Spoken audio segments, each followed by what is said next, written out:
എന്ത് രസമായി കാഴ്ചയാണല്ലേ. നയന മനോഹരം എന്നൊക്കെ പറഞ്ഞാൽ ഇതിനാണ്. ബഹുമാനപ്പെട്ട കോഴിക്കോട് ഖാദിയുടെ മകളുടെ വിവാഹമായിരുന്നു. അതിന് ബഹുമാനപ്പെട്ട സന്ദീപ് വാര്യർ കൂടി പങ്കെടുത്തു. അപ്പോൾ ആ കല്യാണം ഒന്നുകൂടി പകിട്ടാർന്നതായി. എനിക്കേറെ സന്തോഷം ഉണ്ടാക്കിയത് സന്ദീപ് വാര്യരുടെ തോളിൽ കൈവച്ചുകൊണ്ടിരിക്കുന്ന ആ പച്ച മനുഷ്യനെ കണ്ടോ. അദ്ദേഹത്തിന്റെ മുഖത്തുണ്ടാകുന്ന ആ ഒരു സന്തോഷം, അതിന്റെ അടയാളങ്ങളൊക്കെ ഇങ്ങനെ പ്രസരിക്കുന്ന കാണുന്നില്ലേ. ഇതുപോലെയാണ് ഈ കാഴ്ച കാണുന്ന ഓരോരുത്തരും. ഈ വീഡിയോയും ചിത്രമൊക്കെ കാണുമ്പോഴേ നമ്മുടെ മനധാരിൽ ഉണ്ടാകുന്ന സന്തോഷം ഇതൊക്കെ തന്നെ. സന്ദീപ് വാര്യർ സത്യത്തിൽ ഇസ്ലാമിലേക്കാണോ വന്നത്? അല്ലല്ല. കമന്റ് ബോക്സിലൊക്കെ വിദ്വേഷങ്ങൾ ചോദിക്കുന്നുണ്ട്, സുന്നത്ത് കല്യാണം കഴിഞ്ഞോ, പുതിയ പെണ്ണിന് നിക്കാഹ് ചെയ്തെന്നൊക്കെ ചോദിച്ചാൽ അദ്ദേഹം ആക്ഷേപിക്കുന്നുണ്ട്. അദ്ദേഹം ഇതിനൊന്നും മറുപടി പറയുന്നില്ല. എന്തുകൊണ്ടാണ് നമുക്കൊക്കെ ഇത്ര വലിയ സന്തോഷം ഉണ്ടാകുന്നത്? അദ്ദേഹം കോൺഗ്രസ് പാർട്ടിയിലേക്കല്ലേ വന്നത്.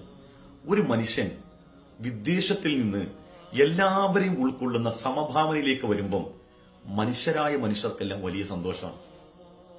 അത് ഇസ്ലാമിലേക്കല്ല, ഏത് ആശയത്തിലേക്ക് ഒരാൾ പോയാലും അയാൾ മനുഷ്യനെ മനുഷ്യനായിട്ട് കാണുന്നുണ്ടോ? ഏത് ജാതിക്കാരനാകട്ടെ, ഏത് മതക്കാരനാകട്ടെ, എല്ലാവരും ഉൾക്കൊള്ളാൻ പാകത്തിനുള്ള ഒരു നന്മ നിറഞ്ഞ മനസ്സായാൽ എന്തൊരു സന്തോഷമാണ്. അങ്ങനെ എത്ര പേരെ നമുക്കറിയാം. നമ്മുടെ രാഷ്ട്രീയ നേതാക്കന്മാരിലാണെങ്കിലും സാമൂഹിക പ്രവർത്തകരിലാണെങ്കിലും ഇങ്ങനെ മനുഷ്യരായി കാണുന്ന എല്ലാവരും ഉൾക്കൊള്ളുന്ന നേതാക്കന്മാരെ കാണുമ്പോൾ അവരൊരു സ്റ്റേജിന്റെ മുൻനിരയിലൊക്കെ ഇങ്ങനെ ഇരുന്നാൽ നമുക്ക് വലിയ സന്തോഷമാണ്. ഒരു കാലത്ത് ഈ സന്ദീപ് വാര്യരൊക്കെ സോഷ്യൽ മീഡിയയിൽ അവരെയൊക്കെ കാണുമ്പോൾ തന്നെ നമ്മുടെ മനസ്സിൽ എന്തോ ഒരു വല്ലാത്ത സങ്കടം എങ്ങനെ സങ്കടം ഉണ്ടാകും?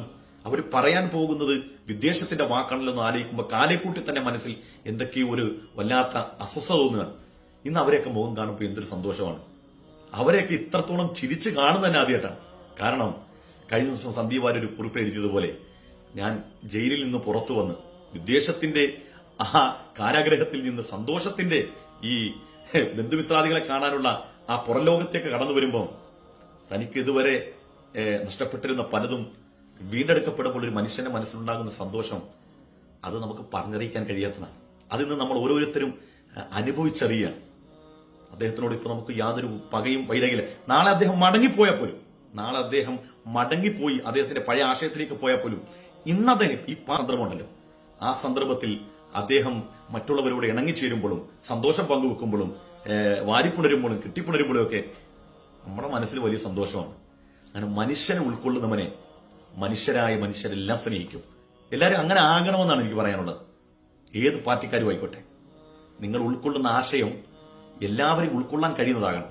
നിങ്ങൾ ഏത് പാർട്ടിക്കാരനും ആയിക്കോട്ടെ, എല്ലാവരെയും മനുഷ്യരായി കാണാനുള്ള ആ ഒരു മനസ്സുണ്ടല്ലോ, അതിനെ എല്ലാ ആളുകളും കീർത്തിക്കും. നിങ്ങൾ ഏത് പാർട്ടിക്കാരായാലും കീർത്തിക്കും. അല്ലാതെ അപരമത വിദ്വേഷവും ഉന്മൂല ശാസ്ത്രമായിട്ട് നടന്നാൽ നമ്മളെ കാണുമ്പോൾ തന്നെ ആളുകളുടെ മനസ്സിൽ അറപ്പും വെറുപ്പുമാണ്. നമ്മൾ ആശയം വിട്ട് പുറത്തോട്ട് വരുമ്പോൾ ആളുകൾക്ക് ഒരു ഊശ്വരഭൂമിയിൽ മഴ പെയ്ത സമാനമായ സന്തോഷമാണ്. മനുഷ്യനായി കാണണം. ചാണക്യം പറഞ്ഞ വാചകം മറന്നുപോകരുത്. കരാവിവ ശരീരസ്യ നേത്രയോരിമ പശ്മനി ആവിചാര്യക്കുരു മിത്ര സമുച്ചതേ. കണ്ണിന്റെ പോള കണ്ണിനെ സംരക്ഷിക്കുന്നത് പോലെ നമ്മുടെ ചുറ്റുവട്ടത്ത് ആരായാലും ഏതു മതക്കാരനായാലും അവനെയും നമ്മൾ ചേർത്ത് പിടിക്കാനും സംരക്ഷിക്കാനും നമ്മൾ ബാധ്യസ്ഥനാണ് എന്ന ആ മഹത്തായ വചനം നെഞ്ചോട് ചേർക്കണം നമ്മൾ ഓരോരുത്തരും.